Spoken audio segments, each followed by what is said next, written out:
Hello everyone, welcome back to Newcastle Fans TV. It's a little bit different. It's Lee Lawler, I'm Jonny Greenwood, and we've got a preview to give you all about it for Leicester on We're Friday together? night. Not in some sort of romantic way. No, but it's Leicester on Friday night.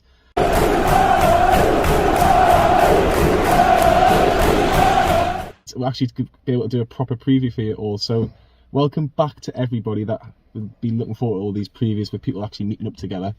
But it's Leicester on Friday night, Lee. 4 games to go, and Newcastle are 9 points clear of Fulham, and we take on one of the informed sides in both League and in the FA Cup. We've got the FA Cup finalists Leicester City on Friday night. What are your thoughts about Leicester in particular? Brendan Rodgers is doing miracles once again with Leicester. I didn't like what he said about Brendan Rodgers. Steve Bruce is doing a great job and all of that nonsense. I didn't agree with that. Brendan Rodgers just says that about everybody, doesn't it? It's just your copy and paste job. But he's done a great job at Leicester, hasn't he? Continuing the work that they've done. A little bit of dip after Ranieri and then they came back. What a job he's done. He's been linked to Spurs and what have you. But don't see the point in him moving to Spurs. I think it's a backward step. Love to see Leicester again in the top 4. I've said that. I'd like to see West Ham, just something different from the big 6 or the greedy 6. But Leicester away, mixed emotions. Obviously, we were there when we got absolutely, well, I was there, nearly crying in the wet and rain, 5-0 hammering. And then obviously COVID came, but we've won there as well in the past 2 years on the bounce. So it's mixed emotions, but I think this is a bigger game for Leicester than it is for us because we're nearly there. The only worry about us is if we get beat and then Fulham go and win their game, it's a bit of doubt creeps in because I'm one of the very few on this channel that still we're not safe just yet.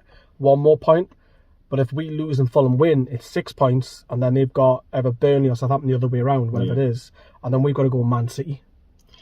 Look, I think get your comments in below. I'm on the side of, well, I think we're already safe. You're asking Leicester to get at least 10 points to overtake us, 9 points with depending on goal difference and how things go with that. Follow me means. Sorry, what did I say there? You said Leicester. Did I say Leicester? Can you imagine if we're 10? We're not used to doing videos together, man. Can you imagine if we're 9 points out of Leicester?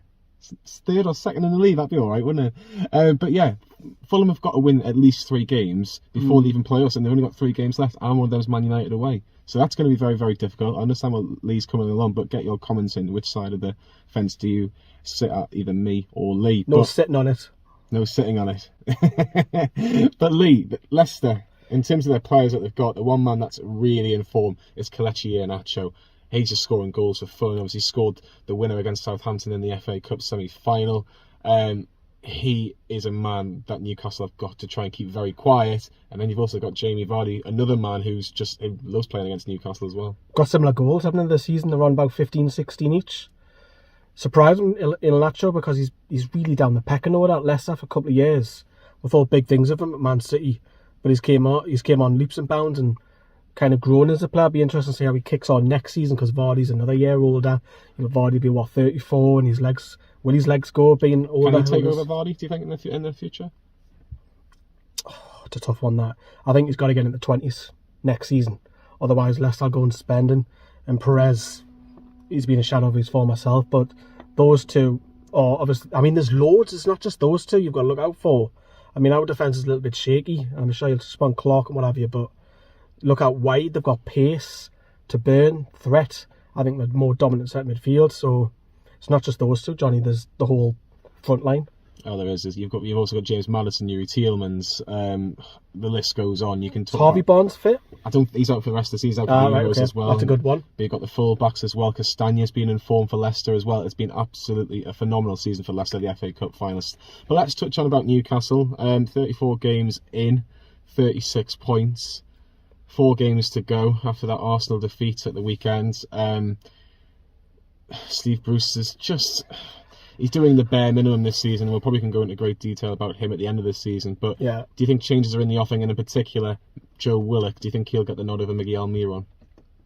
I know there's people saying Shelby, but if you give me the 2 options, who comes out, it'll be Almiron first because he's suffering. I don't think he's a bad player. I think he's one with better players when he's either in the 10 or out wide.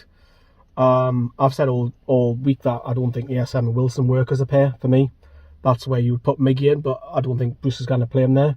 So I could see it happening. Wilkes being shouting on for a start. I don't want to be the super sub and what have you. Games are running down now. He's got to start and pressing from the start. So I could see that happening, and he's a goal threat. Where Miggy is more of your counterpart. I just think the lad's suffering. Do you think Newcastle could, or Steve Bruce might do a formation change? And the only reason why I say that is because Steve Bruce last year, which seems like a long time ago, people going to watch football matches inside stadiums, was very open against Leicester last season, and look what happened, 5-0. Do you think he might even go, say, just go forward back and 5 in midfield, just to make it really difficult for Leicester to actually break through the midfield and try and get in? You might see, Longstaff, Shelvey, and maybe even someone like a Jeff Hendrick. I know someone that we don't want to see on the team sheet, but do you think he might even go that?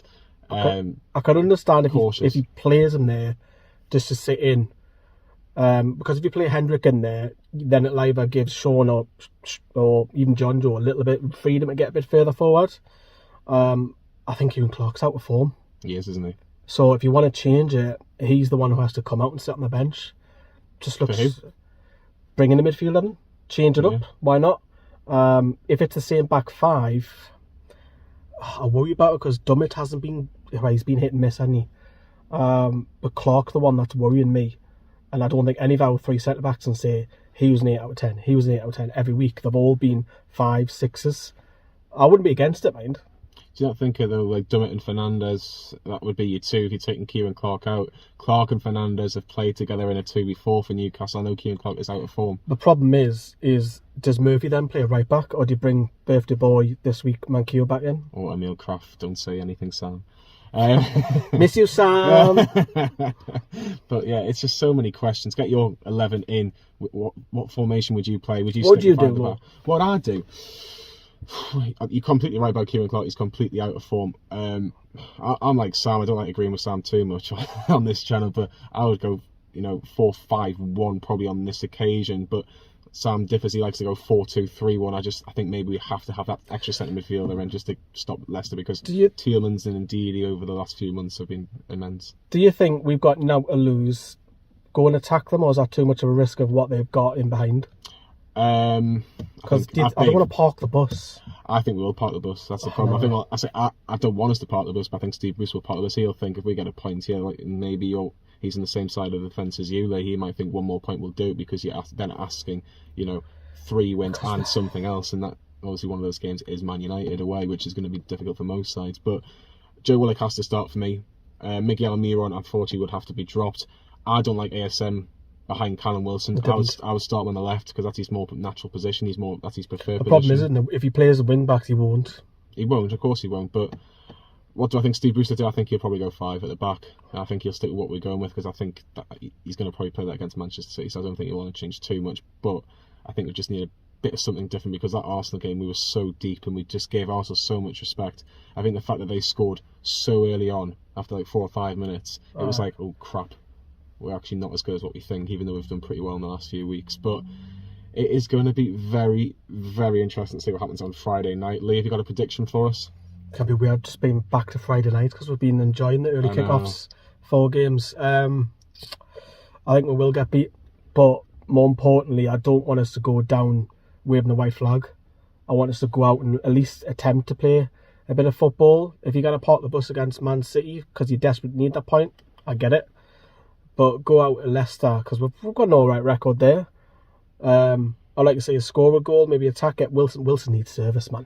He was hungry for that last week and he didn't get none of that. I think we'll go down 2-1, 3-1. I'll say 2-1 Leicester. I'm going 2-0 Leicester. I don't see Newcastle doing anything this week. Unfortunately, Leicester got, like Lee says, something massive to play for. They beat us. I think that's pretty much Champions League qualification assured for Leicester this season, which has been a tremendous achievement for Brendan Rodgers and his side. But it is a big week. It always is on Newcastle Fans TV. A game, back-to-back games on Friday nights, Leicester and Manchester City, and the Sheffield night has just been made on Wednesday on Sky as well. So you're going to be on Sky Sports for the next 3 games at least. But for myself and Lee Lord, it's been great. It's great to have a normal preview instead of StreamYard or Zoom or whatever. Much better like this, isn't it? Yeah. Let us know if you prefer this. Yeah, and if you do, we'll try and get other people to meet up. Maybe the 2 Brummy lads. That could be something. Exactly. Birmingham, are you listening? Anyway, for myself and Lee Lawler, we'll see you all very, very soon. Ta-da.